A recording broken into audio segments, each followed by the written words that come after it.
Abra, por gentileza, no Evangelho de João, capítulo 19, versículo 38. Assim que você achar, olha ao teu lado. Se você vir alguém sem o Evangelho, mesmo não conhecendo a pessoa, aproxime-se dela e mostre, olha, é aqui que o pastor João Ribe vai ler. João, capítulo 19, versículo 38. Acharam? Eu vou ler. Depois disso, José de Arimateia, o que era discípulo de Jesus, mas oculto por medo dos judeus, rogou a Pilatos que lhe permitisse tirar o corpo de Jesus. E Pilatos lhe o permitiu. Então foi e tirou o corpo de Jesus. Tirou da onde? Da cruz. O corpo de Jesus estava lá. Um cadáver pendurado no madeiro. Um cadáver todo arrebentado. A pele retalhada. Sangue banhando todo o seu corpo. Ao pé da cruz uma poça de sangue enorme. Sexta-feira à tarde. Ninguém tinha pensado no funeral daquele defunto. Nem Pedro, nem João, nem os demais discípulos, nem os irmãos de Jesus, nem a própria Maria. Os irmãos poderiam dizer, já que vão matar o nosso irmão mais velho, vamos já preparar o funeral dele, não é? Depois vamos lá e tiraremos o seu cadáver da cruz e vamos sepultá-lo. Vamos dar para ele um funeral digno. Nem os irmãos de Jesus, que já sabiam daquela tragédia anunciada, se prepararam com esta questão. E normalmente nenhum de nós aqui, pensa nisso. Sabemos que um dia todos nós morreremos. É ou não é? Teu avô morreu, meu avô morreu. Meu pai e minha mãe já morreram. Não sei se os teus ainda estão vivos, mas é natural que os pais morram antes dos filhos e não ao contrário. Às vezes acontece também. Mas nenhum de nós, nesta vida, pensamos nisso, o sepultamento. Deixa eu perguntar aqui para a igreja. Quem aqui tem um jazigo no cemitério? Olha, 0,1%. Ah, pastor, depois que eu morrer não estou nem aí. Nem eu, pode me jogar numa vala. Pode me jogar até no Tietê, não estou nem aí. Porque ninguém pensa e ninguém quer pensar nisso. A família de Jesus, que sabia que ele seria morto, não pensou nisso. Mas um homem foi despertado para tomar estas providências. Esse tal de José de Arimateia, que durante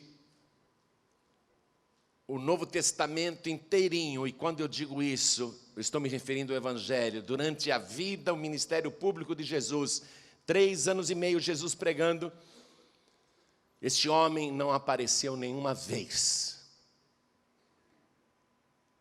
Nenhuma vez. Ele aparece agora. Ele aparece agora. Então eu vou reler para você, escute.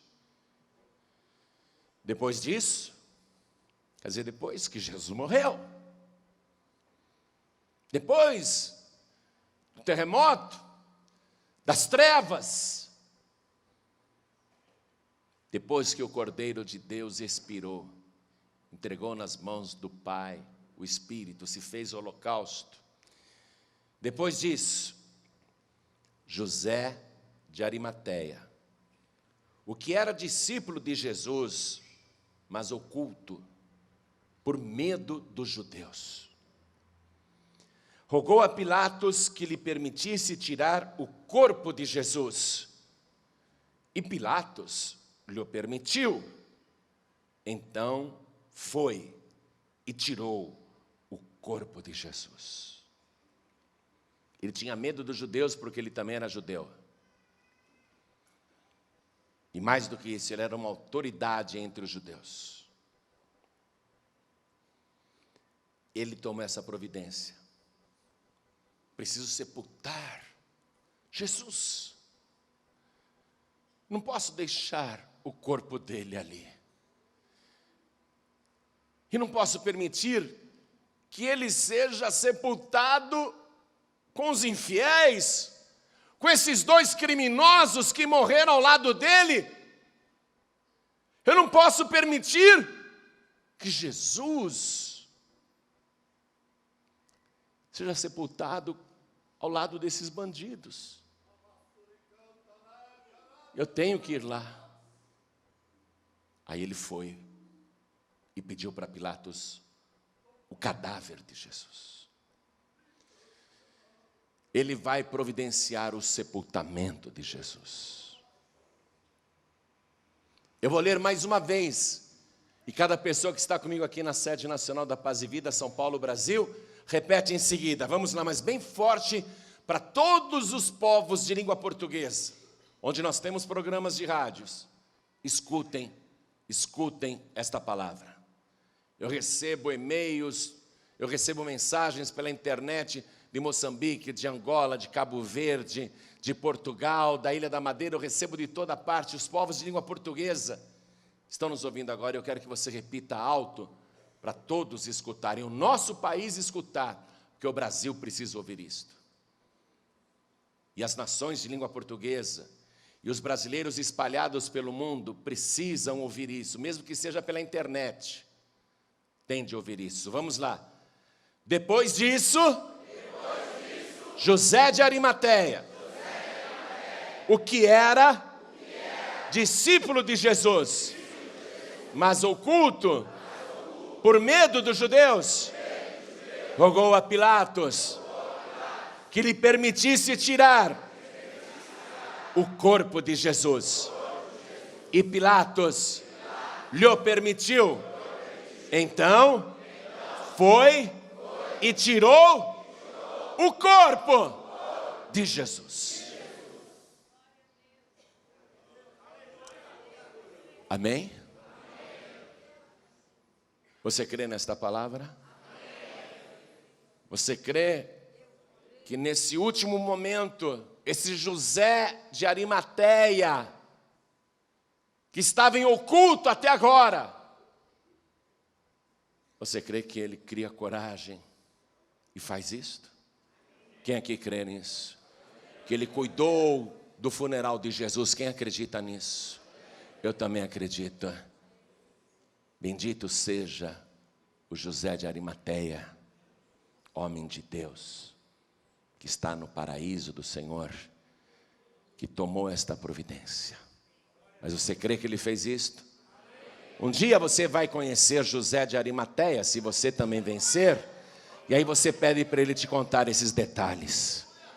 Eu vou contar o que eu sei, mas o José de Arimateia, pessoalmente, um dia contará para quem quiser os detalhes deste fato.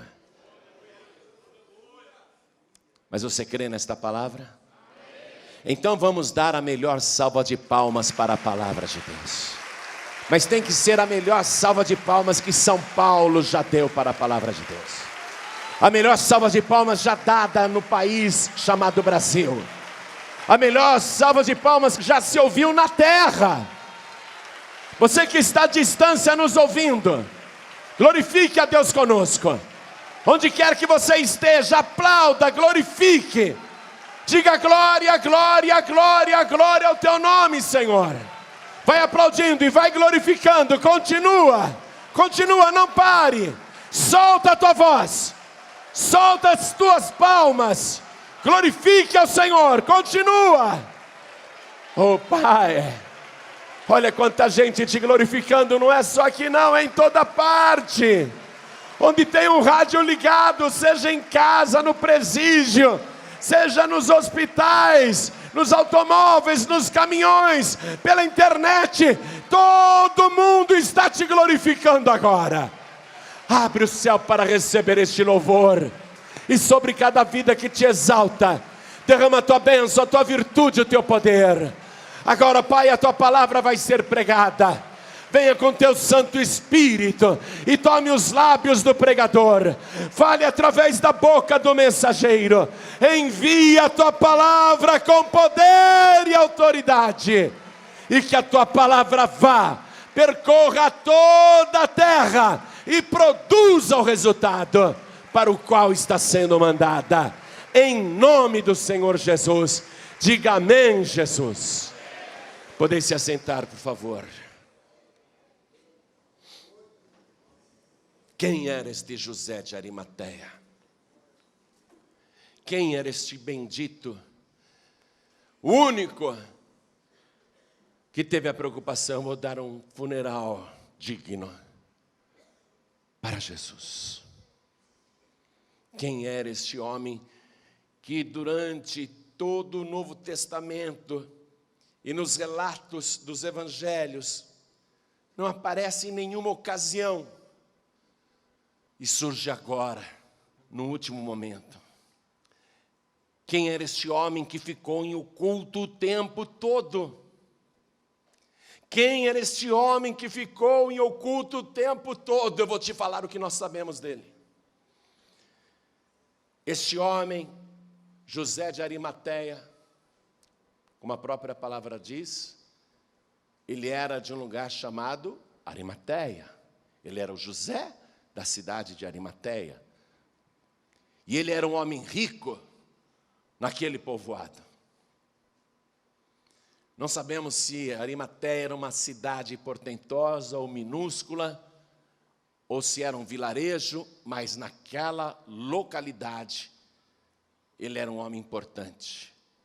E ele era membro do Sinédrio. O que era o Sinédrio?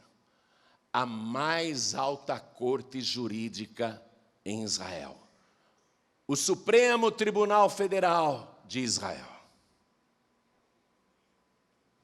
A última instância. Ele era membro deste Sinédrio. Quero que você vá comigo no Evangelho de Lucas, capítulo 23, versículo 50, para a gente começar a ter uma biografia, um retrato falado de José de Arimateia. Lucas 23, 50, nos diz também como foi o funeral de Jesus. E aqui nós lemos o seguinte: e eis que um homem por nome José, senador, homem de bem e justo, que não tinha consentido no conselho e nos atos dos outros, natural de Arimateia, cidade dos judeus, e que também esperava o reino de Deus. Este, chegando a Pilatos, pediu o corpo de Jesus. Então vamos lá. José, o nome dele realmente era José, ele existia. José. O que quer dizer José? José quer dizer que Deus acrescente, que Deus adicione. Porque Raquel, quando teve o primeiro filho dela, na verdade, mas para Jacó o 11º filho, Raquel teve aquele filho e já queria mais. Que Deus me acrescente mais filhos, disse Raquel, ali mesmo na hora do parto. Estou tendo este, mas eu quero mais. Que Deus acrescente. E José quer dizer isso, que Deus acrescente. Que Deus adicione. Aqui em Lucas, nós estamos lendo que Arimateia era uma cidade dos judeus. Ele era natural de lá. Talvez ele não morasse exatamente lá, mas ele era o José de Arimateia. Ele nasceu lá. É como eu. Todo mundo pensa que eu sou argentino, que eu sou estrangeiro, eu sou piracicabano. Eu dou risada de quem fica me xingando de gringo, né? Sou piracicabano, sou caipira, sou natural de Piracicaba. O José de Arimateia era natural de Arimateia, nascido lá. Eu hoje não moro em Piracicaba. Eu não sei se o José de Arimateia continuava morando lá, mas ele era um homem conhecido como o José de Arimateia, cidade dos judeus. Lucas aqui diz que ele era senador. Deixe-me te fazer um esclarecimento. Ele não era um senador romano. E Lucas era um médico de cultura grega, que está escrevendo para os gregos. Seria difícil para Lucas, ao escrever esse trecho, explicar para os gregos, para que eles entendessem que José de Arimateia era uma autoridade. Então, para que fosse fácil de entender, Lucas escreveu que ele era senador. Mas não era assim senador político, não. Olha aqui, ele era uma autoridade. Homem de bem e justo. Veja outra definição para José de Arimateia. Homem de bem e justo. Ele tinha reputação. Ele cuidou da sua reputação. E ele era um homem justo. E a justiça que havia em José de Arimateia não permitiu que lá no Sinédrio ele participasse daquela barbárie contra Jesus. Porque aquilo foi injusto. E olha o que Lucas esclarece no versículo 51, que não tinha consentido no conselho e nos atos dos outros, ali no tribunal, ali no Sinédrio. A palavra Sinédrio quer dizer concílio, conselho. Ele participou daquele concílio que condenou Jesus, mas ele não concordou com aquele concílio, com aquele conselho. Ele não consentiu nos atos dos outros. Ele fazia parte da mais alta corte jurídica de Israel. Este homem estava no julgamento de Jesus. Ele participou ali, mas foi uma voz isolada. Uma voz isolada para defender Jesus. Como que surgiu o Sinédrio, gente? Como que se formou o Sinédrio com tanta autoridade? Uma corte que decide e não tem mais apelação. Como surgiu o Sinédrio em Israel? Não foi invenção na época de Jesus, não. O Sinédrio foi uma sugestão dada pelo sogro de Moisés, cerca de 1450 anos antes de Cristo. Quero que você vá comigo lá na origem do Sinédrio. Com que finalidade o Sinédrio foi criado? Livro de Êxodo, capítulo 18, versículo 17.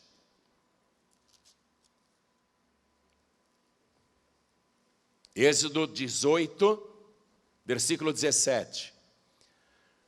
O sogro de Moisés, porém, lhe disse: não é bom o que fazes? Olha essa gente aí fora, de pé o dia inteiro. Você vai atender todo mundo, Moisés? Não é bom o que fazes, totalmente desfalecerás, assim tu, como este povo que está contigo, porque este negócio é muito difícil para ti, tu só não podes fazer. Moisés estava dizendo para o sogro: é o dia inteiro essa fila na porta da minha tenda. O povo fica aí na fila, ninguém cede o lugar. Aí eu fico ouvindo um por um, me trazendo as causas, as questões. O sogro de Moisés disse: o povo vai desfalecer e você também, Moisés. Você não pode fazer isso sozinho. Versículo 19. Ouve agora a minha voz. Por isso que veio a palavra conselho, concílio. Ouve agora o meu conselho. Ouve agora a minha voz e eu te aconselharei. E Deus será contigo. Sê tu pelo povo diante de Deus e leva tu as coisas a Deus. e declara-lhes os estatutos e as leis, e faz-lhes saber o caminho em que devem andar e a obra que devem fazer. E tu, dentre todo o povo, procura homens capazes, tementes a Deus, homens de verdade que aborreçam a avareza, e põe-nos sobre eles por maiorais de 1000, maiorais de 100, maiorais de 50 e maiorais de 10, para que julguem este povo em todo o tempo, e seja que todo negócio grave tragam a ti, mas todo negócio pequeno eles o julguem. Assim a ti mesmo te aliviarás da carga, e eles a levarão contigo. Se isto fizeres, e Deus te mandar, poderás então subsistir. Assim também todo este povo em paz virá ao seu lugar. E Moisés deu ouvidos à voz de seu sogro e fez tudo quanto tinha dito. Foi assim que nasceu o Sinédrio aqui. Você viu as virtudes que os membros do Sinédrio deveriam ter? Sempre, inclusive na época de Jesus: capazes, tementes a Deus, homens de verdade, que aborreçam a avareza, quer dizer, que não sejam miseráveis, apegados ao dinheiro, não sejam egoístas. Quando você lê essa descrição aqui e compara esta descrição com o Sinédrio da época de Jesus, você vai ver que, com poucas exceções, tipo José de Arimateia, tipo Nicodemos e talvez alguns outros, a grande maioria estava corrompida. Era justamente o oposto dessa exigência para que eles dirigissem a mais alta corte do país e julgassem os negócios do povo. Foi assim que nasceu o Sinédrio, e José de Arimateia fazia parte dele. Era um homem bom, justo, temente a Deus, homem capaz. O José de Arimateia estava dentro desta descrição. Mas ele foi voto vencido, foi voz isolada. Ele não concordou com o que fizeram com Jesus. E olha que José de Arimateia era uma autoridade respeitada, principalmente porque ele tinha poder financeiro, ele era rico. Ele era um membro do Sinédrio que tinha posses. Vamos ver isso voltando lá para o Evangelho de Mateus, capítulo 27, versículo 57, que também nos fala do funeral de Jesus. Mateus capítulo 27, versículo 57. E vinda já a tarde, chegou um homem rico. Olha aí, um homem rico. E vinda já a tarde, quer dizer, Jesus morreu na sexta-feira à tarde.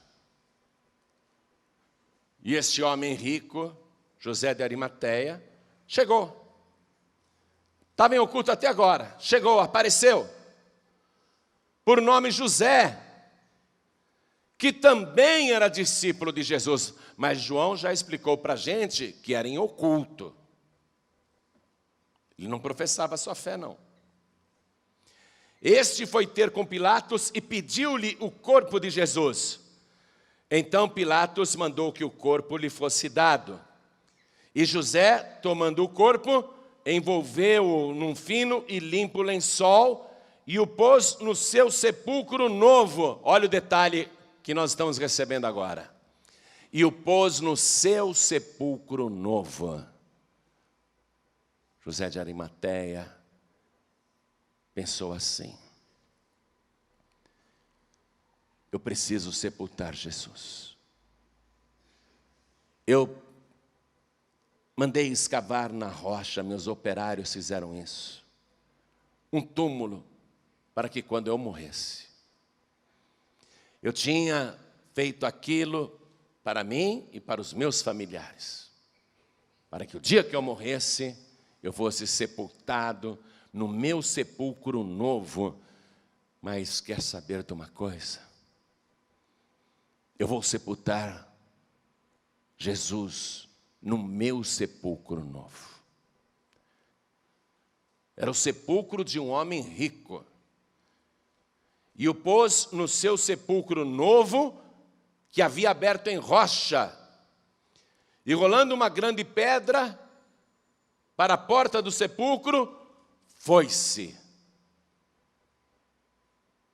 Nós sabemos através do Evangelho de João que Nicodemos, que também era discípulo oculto de Jesus, ajuda José de Arimateia a tirar o corpo da cruz. Mas José de Arimateia era um homem rico, ele tinha muitos empregados. Ele providenciou tudo, mandou os empregados trazerem escadas, mandou os empregados fortes ajudá-lo naquela tarefa, porque arrancar os pregos que estavam aqui na mão, provavelmente nessa posição do pulso, arrancar aqueles pregos do madeiro, arrancar dos tornozelos, fazer o cadáver descer sem desabar. Ele precisava de bastante gente ajudando, mas ele era rico, ele tinha muitos empregados. O Nicodemos foi junto para ajudar.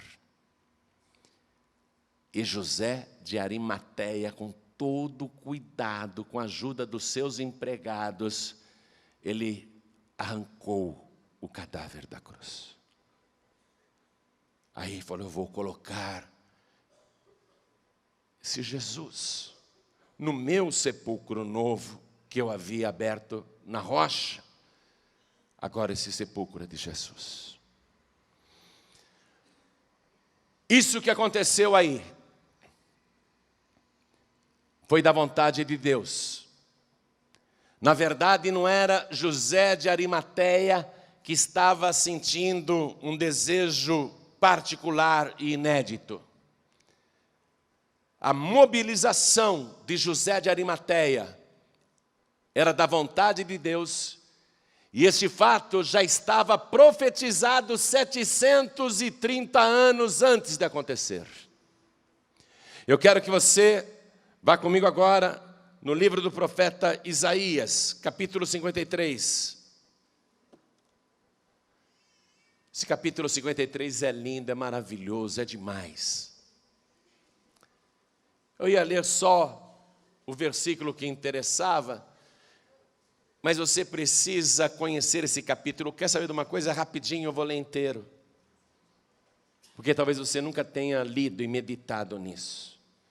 O capítulo 53 de Isaías é revelador sobre tudo que iria acontecer com Jesus e qual era o propósito de tudo aquilo. Isaías 53. Quem deu crédito à nossa pregação e a quem se manifestou o braço do Senhor? Porque foi subindo como renovo perante ele, como raiz de uma terra seca. Não tinha parecer nem formosura, e olhando nós para ele, nenhuma beleza víamos para que o desejássemos. Era desprezado e o mais indigno entre os homens, homem de dores, experimentado nos trabalhos, e como um de quem os homens escondiam o rosto, era desprezado e não fizemos dele caso algum. Como poderia ter formosura uma pessoa com o rosto inchado, feito um boxeador que apanhou muito? Como poderia ter formosura um homem que está banhado de sangue e o corpo retalhado? Todos escondiam o rosto pelo horror da cena, e até os discípulos se esconderam. Ele era desprezado, humilhado por todos, está sendo escarnecido, zombado, e não fizemos dele caso algum. Mas, versículo 4, verdadeiramente, ele tomou sobre si as nossas enfermidades e as nossas dores levou sobre si. E nós o reputamos por aflito, ferido de Deus e oprimido. Mas ele foi ferido pelas nossas transgressões e moído pelas nossas iniquidades. O castigo que nos traz a paz estava sobre ele, e pelas suas pisaduras fomos sarados. Todos nós andamos desgarrados como ovelhas, cada um se desviava pelo seu caminho, mas o Senhor fez cair sobre ele a iniquidade de nós todos. Ele foi oprimido, mas não abriu a boca. Como um cordeiro foi levado ao matadouro, e como a ovelha muda perante os seus tosquiadores, ele não abriu a boca. Da opressão e do juízo foi tirado, e quem contará o tempo da sua vida? Porquanto foi cortado da terra dos viventes, e pela transgressão do meu povo foi ele atingido. E puseram a sua sepultura com os ímpios, e com o rico na sua morte. Passe um traço aí. E com o rico na sua morte. Na morte de Jesus tinha que aparecer um rico. Um rico tinha que estar lá. Estava profetizado. Então, não é apenas um desejo particular de José de Arimateia, que é um homem bom e justo, que não concordou com aquela barbárie, mas é o Espírito Santo de Deus movendo o coração daquele homem para cumprir a profecia. E a profecia é a vontade de Deus. O rico teria que estar na morte de Jesus. Então é por isso que aparece aqui na morte. José de Arimateia não apareceu no nascimento de Jesus. José de Arimateia não apareceu durante os 3 anos e meio do ministério público de Jesus. Ele era discípulo em oculto, membro do Sinédrio, homem de prestígio. A profecia dizia: o rico vai aparecer na morte dele. É impossível você não crer que Jesus é o Cordeiro de Deus que tira o pecado do mundo, com uma história contada com antecedência de 700 anos aqui no livro do profeta Isaías.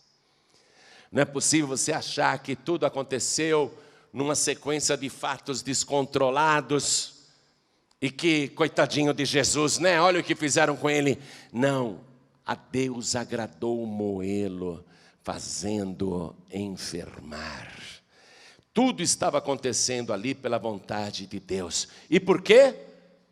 Porque todas as nossas transgressões, todas as nossas iniquidades, todos os nossos pecados, todas as nossas maldições, todas as mazelas humanas, toda a maldade humana desde a fundação do mundo, toda a desobediência, toda a rebeldia estava recaindo sobre ele.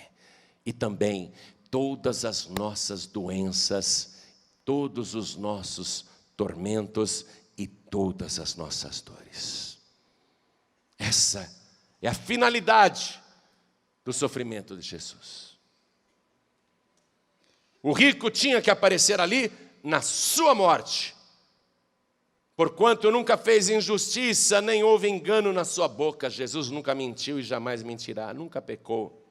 Cordeiro puro, santo, imaculado, mais sublime do que o céu. Todavia ao Senhor agradou o moê-lo, fazendo-o enfermar, quando a sua alma se puser por expiação do pecado. Esta é a finalidade. Uma pessoa morrendo para expiação dos nossos pecados, uma pessoa pagando uma pena tão grande, recebendo um sofrimento tão atroz, como compensação da nossa culpa, como pagamento da nossa iniquidade. Quando a sua alma se puser por expiação do pecado, verá a sua posteridade, prolongará os dias, e o bom prazer do Senhor prosperará na sua mão. O trabalho da sua alma ele verá e ficará satisfeito. Com o seu conhecimento, o meu servo justo justificará muitos, porque as iniquidades deles levará sobre si. Ele iria ver tudo isso. A recompensa de Jesus aparece aqui no versículo 12. Pelo que lhe darei a parte de muitos, e com os poderosos repartirá ele o despojo, porquanto derramou a sua alma na morte e foi contado com os transgressores. Está lá, um ladrão, 2 ladrões. Ele está sendo contado também com os transgressores. Aquele terceiro também deve ser ladrão. Foi contado com os transgressores. Um bandido, 2 bandidos, aquele do meio também deve ser bandido. Um malfeitor, 2 malfeitores, aquele do meio também deve ser um malfeitor. Foi contado com os transgressores, mas ele levou sobre si, glória, Ele levou, igreja. Mas ele levou sobre si o pecado de muitos e pelos transgressores intercedeu. Oh, glória, por isso que eu queria ler o capítulo 53 inteiro. É curtinho, é revelador e fala tudo. Fala tudo.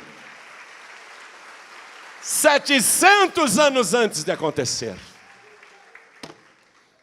O rico tinha que estar lá. José de Arimateia tinha que aparecer ali. Mas agora, eu disse para você, e o Evangelho nos mostrou isso, que José de Arimateia era discípulo de Jesus em oculto. Em oculto. Quando Jesus apareceu, transformou água em vinho e começou a proferir aquelas palavras lindas. E começou a fazer coisas que nunca ninguém tinha feito antes, nem Moisés, nem Elias, e nenhum outro profeta havia feito tantos sinais. Ele inaugura o seu ministério com muitas curas, muitas libertações, muitos prodígios, muitos milagres. Logo no começo do ministério de Jesus, vai lá um membro do Sinédrio, também oculto, falar com ele, o Nicodemos. Se disfarçou, se ocultou, foi à noite, foi na sombra da noite. E ali Jesus teve aquela primeira conversa. Nicodemos recebeu revelações de Jesus, pessoalmente, mas em oculto. Mas não seguiu Jesus. Encontrou ali no Sinédrio José de Arimateia, que também estava admirado com a pessoa de Jesus. E José de Arimateia contou que amava Jesus, que estava admirado.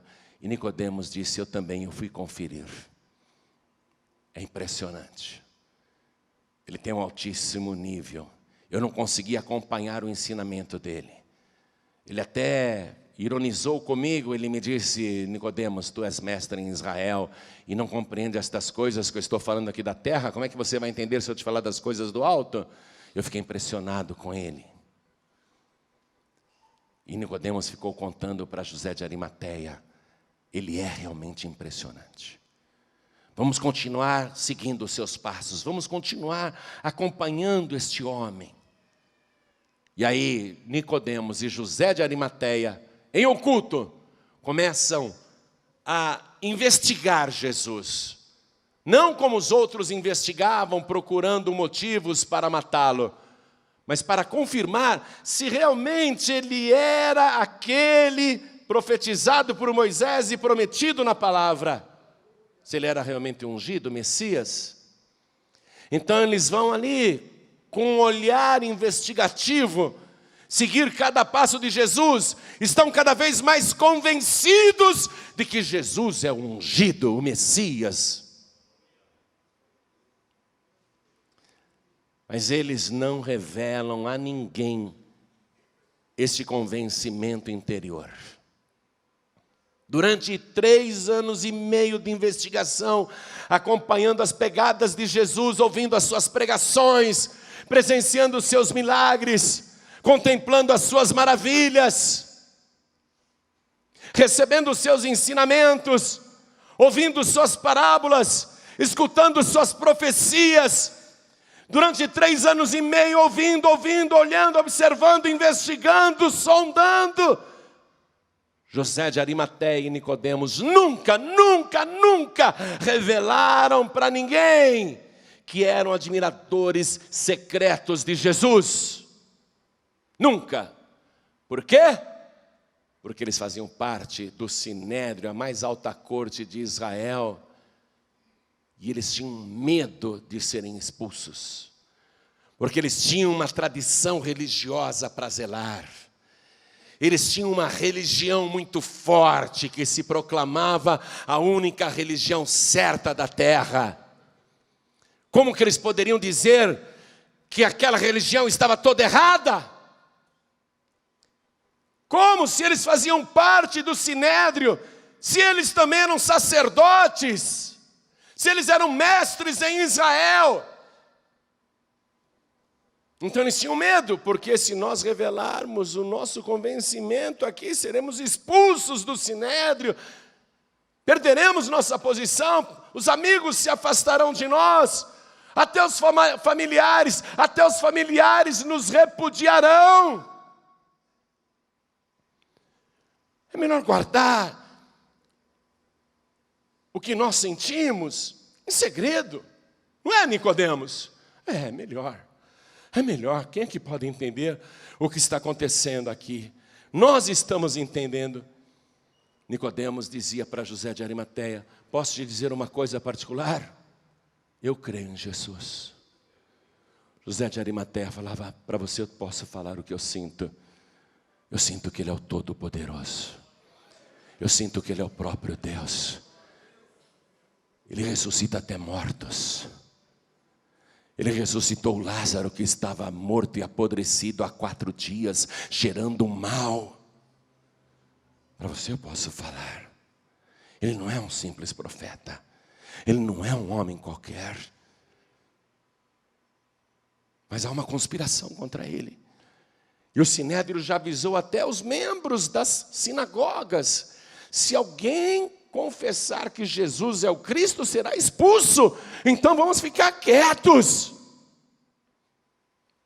Então eles eram discípulos de Jesus em segredo. Por quê? Por medo dos judeus. Mas agora aconteceu um fato. Este fato aqui. Este fato mexeu com José de Arimateia.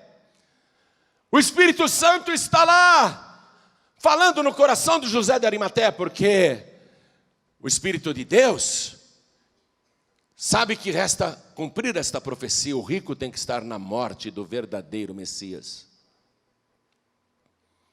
O Espírito Santo então está trabalhando o coração de José de Arimateia, colocando nele o desejo de sepultar Jesus, de tomar uma posição, de se revelar, de se abrir, de sair de cima do muro, de sair das sombras, parar de se ocultar. E o Espírito Santo ainda diz mais no coração de José de Arimateia: aquele sepulcro que você tem que dar para Jesus. José de Arimateia começou a sentir um desejo. É claro que o Espírito Santo não falava assim abertamente com ele. Era só um desejo no coração de José de Arimateia, mas era um desejo que crescia. Eu tenho que dar a minha sepultura nova para Jesus. Era para mim, para minha família. É um belo túmulo. É túmulo de uma família rica. Mas eu não posso permitir que esse Jesus, que em vida eu acompanhei, mas eu nunca me revelei. Eu não posso permitir que esse Jesus que eu creio seja sepultado com bandidos, com marginais. Ele morreu com os ímpios, foi contado com os transgressores, mas eu não posso permitir que ele seja sepultado com os marginais. Não, porque eu sei que ele é santo, eu sei que ele é mais sublime do que o céu, eu sei quem ele é. Mas e agora? Eu me ocultei até agora. Quantas vezes, enquanto ele estava vivo, andando, quantas vezes eu senti vontade de me ajoelhar diante dele e adorá-lo, mas eu fiquei na minha posição de homem rico, de membro do Sinédrio. Eu fiquei no meu status. Eu sou uma autoridade. E eu tinha medo de ser expulso do Sinédrio. Mas quantas e quantas vezes eu quis declarar abertamente a minha fé e dizer: eu creio que tu és Deus. Mas eu não tive coragem. E agora ele está morto. Ele está morto, que iniquidade. Meu Deus, que iniquidade. Eu não tive coragem de abraçá-lo em vida, mas agora eu vou abraçá-lo na morte. Eu vou jogar para trás o meu status, a minha posição. eu vou jogar para fora a minha fama, o meu prestígio, o meu alto cargo no sinédrio, a consideração dos meus amigos, da minha família, não importa mais nada. Porque eu creio que Jesus morreu por mim. E eu não posso continuar em oculto. Eu tenho que me revelar. Você está ouvindo esta palavra?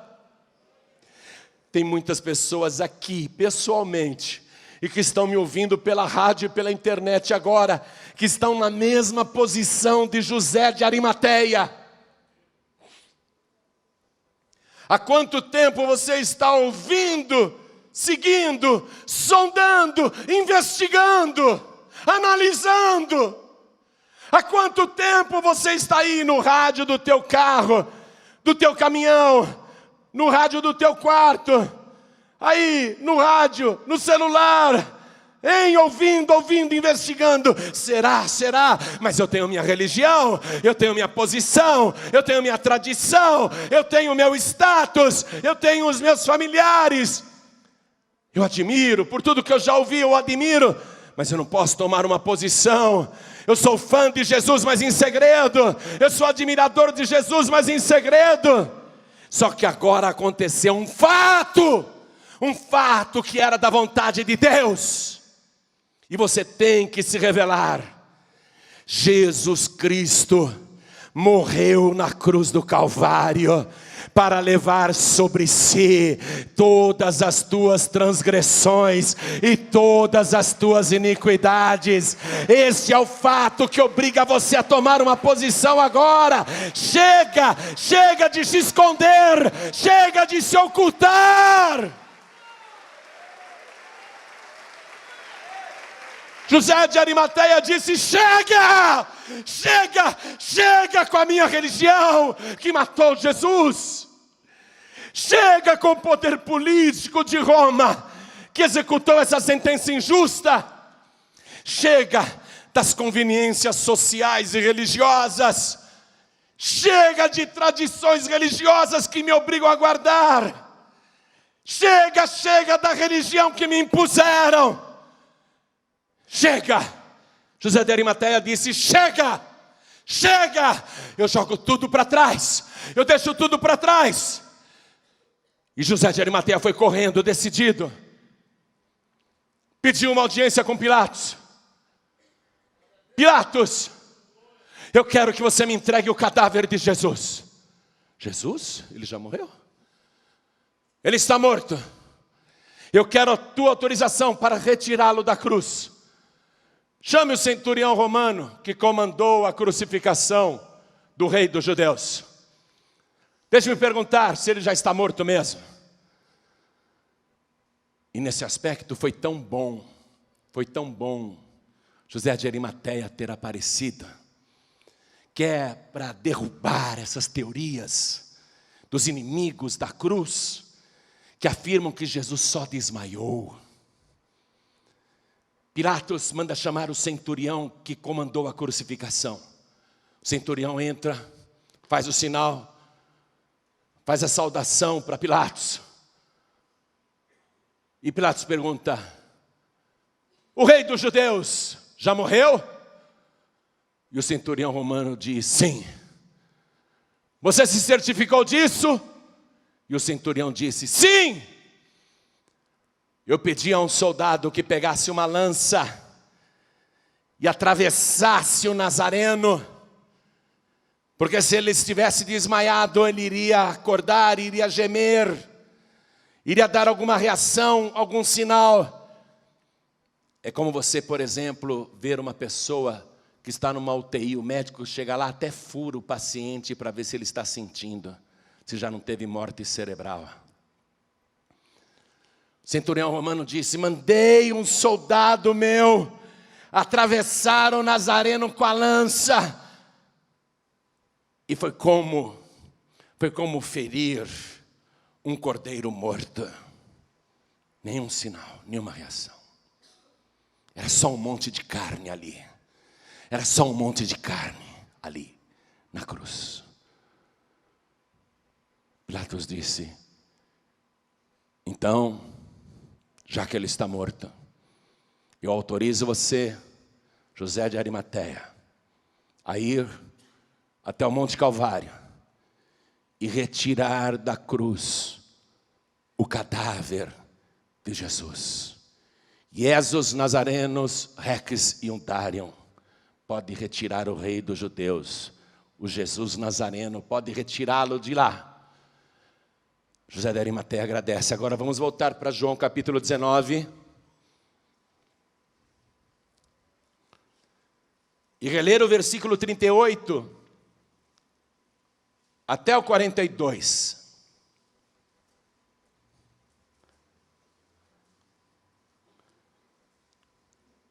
Foi aqui que começou a nossa mensagem. E é por aqui que nós vamos terminá-la.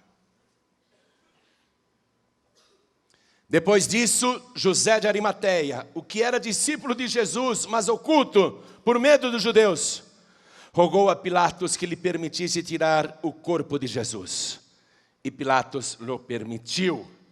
Então foi e tirou o corpo de Jesus. Pastor, cadê o diálogo de Pilatos com o centurião, se certificando que realmente ele estava morto? Você encontra nos outros evangelhos.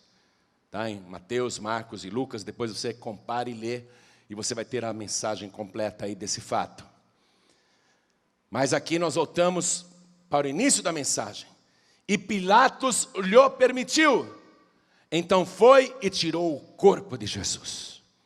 E foi também Nicodemos, aquele que anteriormente se dirigira de noite a Jesus. Veja só, o Nicodemos foi o primeiro membro do Sinédrio a procurar Jesus e foi no começo do ministério. E José de Arimateia surge agora no final do ministério de Jesus, também membro do Sinédrio. Foram esses dois, o primeiro e o último. E foi também Nicodemos, aquele que anteriormente se dirigira de noite a Jesus, levando quase 100 libras de um composto de mirras e aloés. 100 libras, anote apenas como informação para você aprender. Cada libra pesa 453 gramas. Se eram 100 libras, significa então que Nicodemos está levando 45 litros aproximadamente de um composto perfumado, constituído de mirras e aloés. Por que tanta água ou líquido ou perfume? Por que tanto perfume? 45 litros de perfume. Para que tanto perfume? Para lavar o cadáver. Para retirar aquele sangue que cobriu o corpo dele inteiro. Para lavar as feridas. Para deixar o defunto mais apresentável. E aí quando eles perfumam o cadáver e lavam o corpo, eles enrolam em lençóis. Versículo 40. Tomaram, pois, o corpo de Jesus e o envolveram em lençóis com as especiarias, como os judeus costumam fazer na preparação para o sepulcro. Naquela época era assim que se sepultava uma pessoa. E havia um horto naquele lugar, quer dizer, um jardim naquele lugar onde fora crucificado, e no horto um sepulcro novo. Muito bom, né? Um sepulcro novo, em que ainda ninguém havia sido posto. Primícia para o Senhor. Primícia para Deus. Ele é santo. Ele não podia ser sepultado num sepulcro onde já tivesse restos de outros falecidos, porque isso seria uma contaminação à santidade do Senhor. A exigência do sepulcro ser novo, onde nenhum cadáver havia sido posto. Ali, pois, por causa da preparação dos judeus, isto é, sexta-feira, eles estão se preparando para o sábado, com o pôr do sol eles já param tudo, eles estão se preparando para parar tudo, por causa da preparação dos judeus, e por estar perto aquele sepulcro, puseram a Jesus. Não houve solenidade nesse funeral. Não houve cortejo. Não houve filas de pessoas chorando, se despedindo. Foi um funeral muito rápido, sem qualquer solenidade. Mas Jesus está sendo colocado no sepulcro por 2 sacerdotes, Nicodemos e José de Arimateia. Está compreendendo isso? Ele está tendo um funeral ligeiro, é verdade? Sem qualquer solenidade, sem qualquer tipo de liturgia mais profunda e demorada, sem qualquer homenagem. Mas ele está sendo sepultado por 2 sacerdotes num sepulcro novo. E por que não houve nenhuma solenidade no sepultamento de Jesus? Primeiro, pela falta de tempo, mas não é só esse o motivo. Por que não houve mais solenidade, mais homenagem no sepultamento de Jesus? Porque o grande motivo para a gente celebrar e comemorar não é o corpo estar dentro da sepultura. O grande motivo vai acontecer 3 dias depois, no domingo pela manhã. Aí sim, os guardas romanos ali fazendo sentinela em frente ao sepulcro, que já estava com uma pedra colocada na entrada, uma caverna lacrada. Eles estão ali vigilantes para que ninguém se atreva a tocar no defunto ou roubar o cadáver. Aí, naquele domingo pela manhã, os guardas romanos que estão de vigia, eles veem algo brilhante descendo do céu, resplandecente. Chama a atenção, olha, o que é aquilo, hein? E aquele ponto luminoso vai aumentando até clarear todo o cemitério, até clarear aquele lugar. E quando os soldados romanos vêm, eles caem por terra, estão apavorados, atemorizados. Era um anjo de vestes brancas e resplandecentes, mais luminoso do que um relâmpago, diz o Evangelho. E aquele anjo toca na pedra que estava na entrada do sepulcro, e a pedra começa a se arrastar sozinha, como se fosse um portão automático. É uma coisa linda que vai acontecer agora. O anjo também quer ver. Ele se senta na pedra e fica olhando para a sepultura. Aí um terremoto, o chão estremece, um clarão acontece dentro do sepulcro, e em poucos segundos, aquele que estava morto sai andando com seus próprios pés. Ele não pode ser retido pela morte, ele é a ressurreição e a vida. Ele nunca praticou injustiça, ele não pode continuar morto. Ele é santo, ele é puro, ele ressuscitou. Esse é o grande motivo da nossa alegria. José de Arimateia,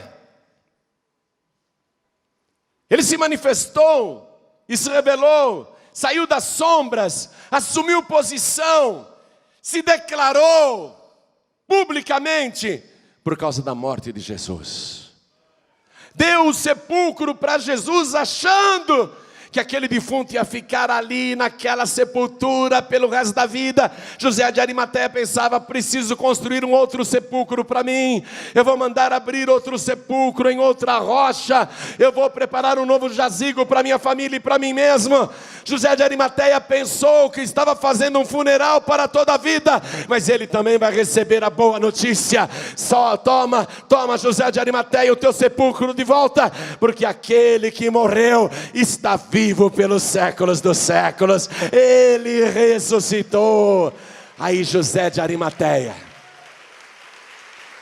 que lamentava: poxa, antes da cruz eu nunca tive coragem de me ajoelhar aos pés dele, mas agora que ele ressuscitou, agora eu vou poder vê-lo novamente, e vou me ajoelhar aos seus pés, vou adorá-lo, porque ele é o meu único e suficiente Salvador. Toda a igreja fica de pé agora.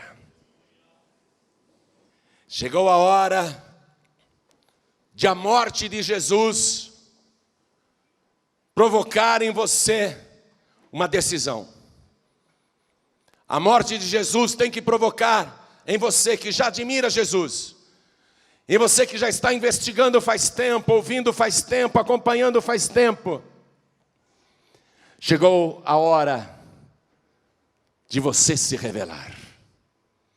Chegou a hora de você deixar para trás religião de pais, avós, bisavós.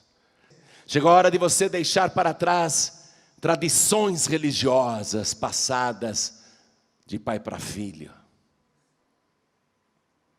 Chegou a hora de você tomar uma posição diante daquele que você já sabe, você já se convenceu, só Ele pode te salvar.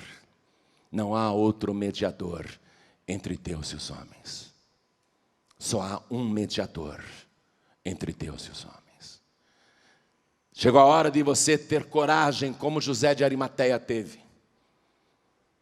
e se declarar, se manifestar publicamente que você quer Jesus.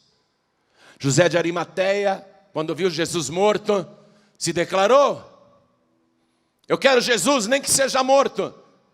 Eu quero abraçá-lo, nem que seja morto. Chegou a hora de você também tomar uma decisão. A morte de Jesus te obriga a tomar uma posição. Você não pode mais ficar em oculto. Você quer continuar com os teus santinhos, tuas santinhas, teus espíritos, tuas entidades, as tuas teorias de outras pessoas que você foi assimilando? Quer continuar com as tradições religiosas que te passaram e você nem sabe por quê? Agora você investigou. Agora você acompanhou, agora você analisou. Agora você já se convenceu. Mas não dá para você continuar em oculto, não. Não dá, porque se você continuar em oculto, você não será salvo. Até aquele ladrão que morreu do lado direito de Jesus, até ele teve que se declarar publicamente, tomar uma posição. Até Maria, quando recebeu a visita do anjo, teve que abrir a boca e fazer uma declaração. O Salvador vai nascer dentro de mim? Então se cumpra conforme a tua palavra. O Salvador quer nascer dentro de você. O Salvador vivo, não o Salvador morto. O morto te obriga a tomar uma decisão, mas é pelo vivo que você vai viver. É pelo vivo que você vai viver a partir de agora. José de Arimateia deu uma sepultura para um defunto. Imaginou que aquele defunto usaria o sepulcro pelo resto da vida. Você pensa que Jesus está morto? Ele está vivo pelos séculos dos séculos. É o único que tem nas mãos as chaves da morte e do inferno. Ele é o único que pode te salvar. Porque foi da vontade de Deus colocá-lo em expiação dos seus pecados. Foi da vontade de Deus que só Ele levasse sobre si todos os teus pecados, iniquidades e transgressões. Você já admira Jesus, não admira? Você já gosta muito dele. Mas quando tem uma conversa no trabalho, ou na escola, ou na vizinhança, ou na parentela, que entra pelo assunto de igreja, religião, você fica na sua, não é? Você nem dá a tua opinião, porque você está em oculto. Você está em oculto. José de Arimateia viu que não adiantava continuar em oculto. Ele se revelou. Você tem que fazer como José de Arimateia. Virar as costas para a religiosidade, para a tradição religiosa, com as coisas que te impuseram. Você tem que abraçar Jesus. Porque olha aqui, todos os membros daquele sinédrio já morreram.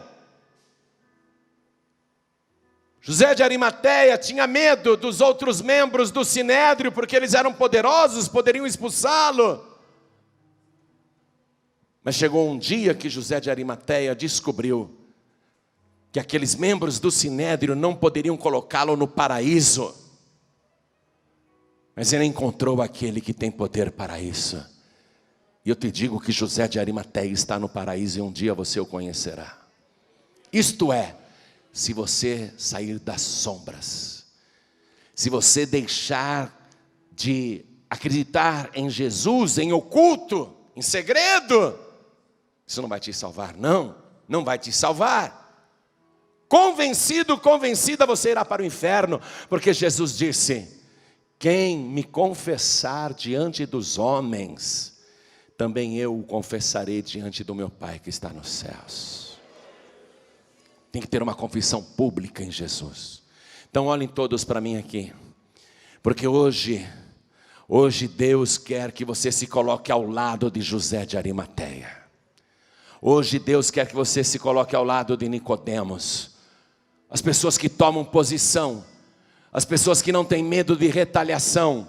Pastor, a minha família vai me deserdar. Sim, eles podem deserdar, eles podem tirar tua herança aqui na terra, mas eles não tirarão a tua herança celestial. Essa está guardada por Jesus Cristo.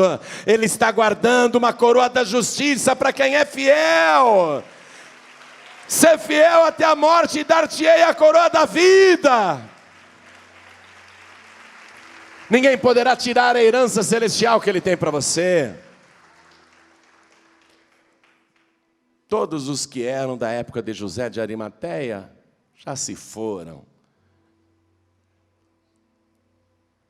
A maior parte está queimando no Hades até hoje. É para lá que você quer ir? Os religiosos estão no Hades queimando, porque nenhum deles, Caifás, Anás, os membros do Sinédrio, nenhum deles se ajoelhou diante de Jesus. E se você não receber Jesus, não tem salvação. É da vontade de Deus que só Jesus salve a humanidade. E não adianta a humanidade ou as religiões inventarem outros meios. Jesus disse: eu sou o caminho, a verdade e a vida, e ninguém vem ao Pai a não ser por mim.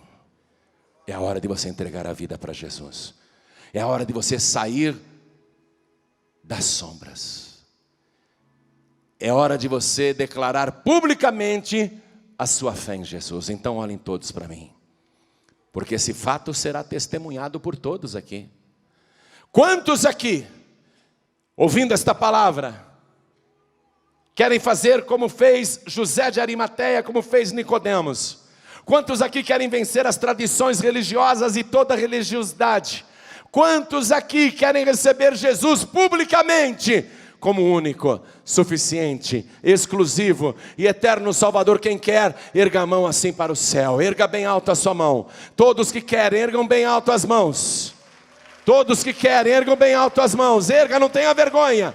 Manifesta publicamente. Agora vem aqui para frente e manifestar a tua fé publicamente, na frente dos homens. Saia do teu lugar, vem aqui para frente. Oh glória, vamos aplaudir ao nome do Senhor Jesus. Olha que multidão. A pregação de hoje foi feita por José de Arimateia. O exemplo de José de Arimateia. Oh glória, vamos aplaudir mais, igreja. Deixa eu dizer uma outra coisa. A pregação de hoje foi feita no exemplo de José de Arimateia. Pessoas que tomam posição. Pessoas que não ficam mais escondidas na multidão. Vem para cá, você que ainda não veio. Eu sei que o Espírito Santo já falou no teu coração. Vai para lá. Vai para frente. Eu sei que está ardendo o teu coração para isso. Tem mais, venha, oh glória. Tem mais. Eu quero chamar aqui na frente você que está afastado, afastada da casa do Pai. Todo dia o Pai te chama. Todo dia o Espírito Santo te chama. Todo dia Ele diz, vem.